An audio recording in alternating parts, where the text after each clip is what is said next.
It's been an exciting month with the LG G3, and today I'm thrilled to bring you my 1 month later review. We'll be diving into the performance, features, and overall experience after spending quality time with this fantastic TV.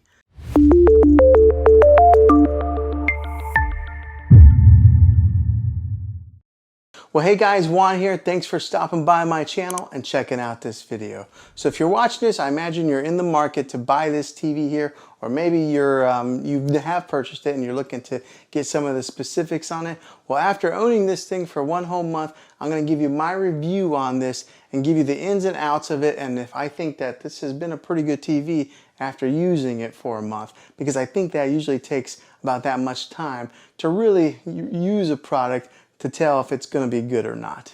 So let's go ahead and dive into some of the review portion of this, and then toward the end of the video I'll give you my final analysis on if it's worth it after using it for a month. All right, so first off, it does have that UHD quality that's on the screen here. Right now I just got like a picture that came on the display here, which is a really cool picture, by the way. But it does have the ultra high definition, and if you're gonna buy a TV, make sure you get one that is the UHD TV. I think a lot of the TVs that are coming out nowadays, that's kind of a standard, but make sure that you're looking for that specific name set, UHD TV. I think just because you're gonna future-proof yourself if you do buy a TV like that. It does have that 4K quality, that quantum 4K processor core that's inside this thing, which makes it really good whenever you are switching from maybe an app to opening up an app. With that quantum core processor that is built into this TV, it makes it pretty quick to pull up any kind of movie or anything that you're looking to watch. So let's go ahead and pull up one of the menus here. And LG does have a pretty fluid menu bar that comes up from the bottom here.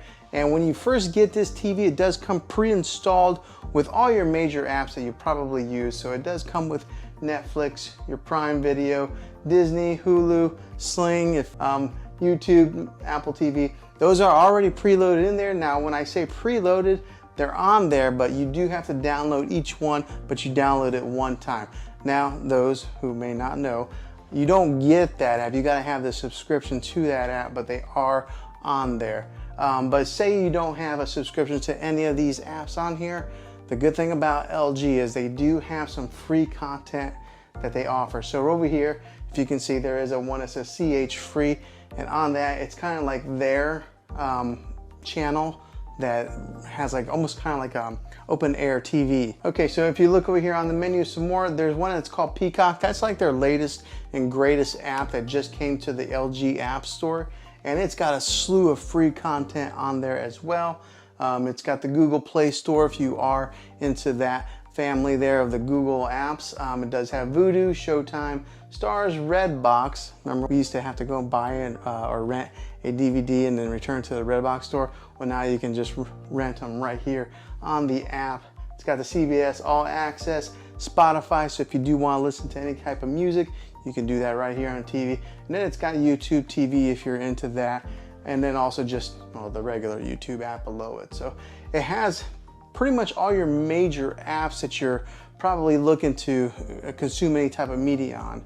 Now, one that it is missing is the Spectrum TV app, which for myself, that's how I watch regular TV. Unfortunately, Spectrum did sign a deal with Roku and Samsung, so their app only goes on those two platforms. So you can't get the Spectrum TV app on here, but I think that there's a whole slew of other options, and if you're looking to get any kind of like live TV media consumption. Now, after testing this TV out for a little bit of time, the one thing that really caught me by surprise is how loud it is.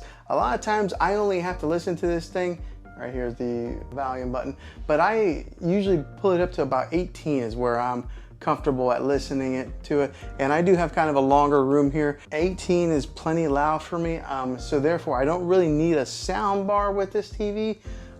That's just an additional expense. If you're wanting to save a few dollars, I think you'll be okay with that, because a lot of these TVs, the sound is just terrible. But with this one here, it performed pretty well. Now, if you do want to get some of those booming bass sounds whenever you're watching your action TV or anything like that, then yeah, look at maybe adding a sound bar to enhance your movie watching experience. But if you're just looking to save a few bucks, this TV the sound in it will do just fine. Now, like I mentioned before earlier in the video, it does have that quantum core processor that helps push that 4K content on this thing, which is great because it gives you that nice, crisp, clear image like this one here that's on the screensaver.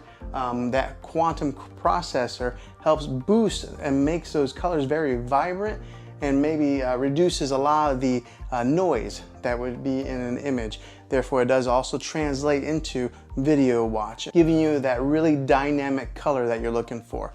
Also, with that quantum processor core, it upscales the 4K movie watching experience whenever you are watching any type of movies or TV shows that are broadcast in that 4K quality. And with that powerful processor that is built in there, if you are a gamer, it gives you that low input lag. So whenever you're playing any type of games that have a first person shooter games or anything that's like maybe driving, or maybe sports games where the ball's flying through the air, because of that processor, you're going to get better clarity, and it's going to be able to interchange with motion of those games, giving you a very pleasant gaming experience. Now, another good thing with this TV is the thin bezel that is all the way around, making it really nice for your decor, because a lot of your TVs that are coming out nowadays, they try to go as thin as they can on those bezels.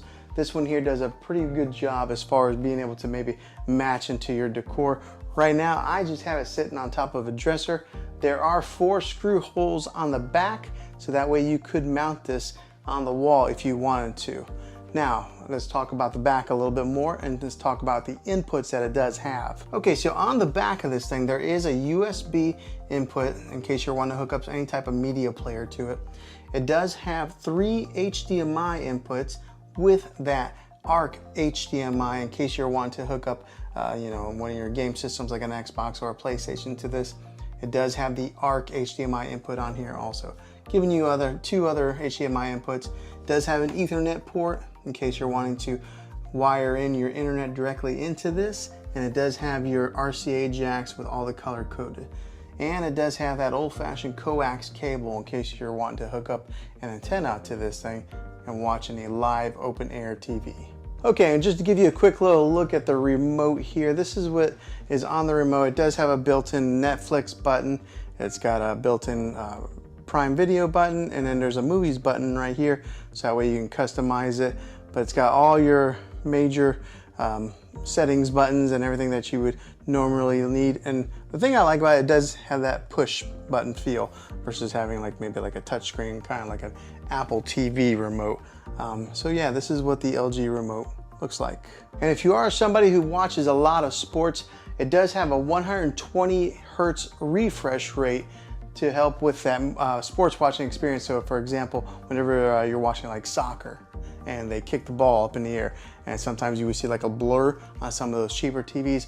With this one here, because of that refresh rate, it's nice, crisp, and clear as it's going through the air. So if you're into sports watching, this would be a good TV for you. And on the smart end, it works with all your major smart devices. So it works with your Google Assistant, your Amazon Alexa, and Apple HomeKit. I ended up setting off my Alexa device anyways. So it does work really well with all your smart companies.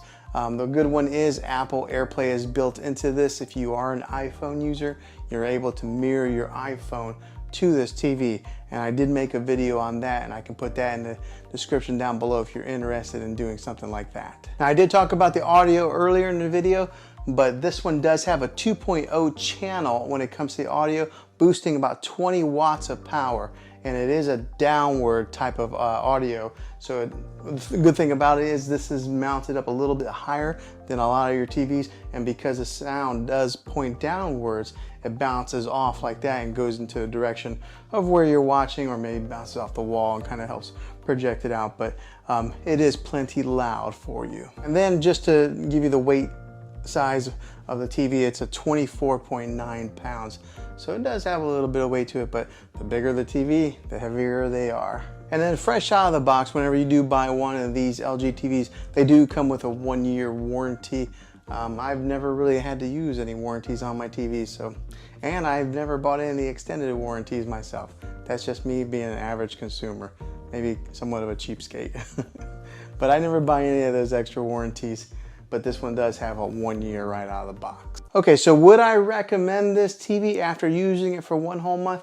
I think that if you are using it in maybe a spare bedroom or using it for gaming, I think that it would be a great TV for those situations. As far as maybe making it your main TV in your living room where you got a bunch of people watching it, I think I would probably upgrade to something a little bit better. But I think for the average person that is watching it in a spare bedroom or gaming, this would be a good TV for you. So maybe this video was helpful to you. Hopefully it was. If you are looking to buy this thing, I'll have a link in the description down below. And if this video, well, if you liked it, make sure you throw a thumbs up on it. Go ahead and subscribe to this channel. I make tech videos all the time, and I'd love to have you back in the next one.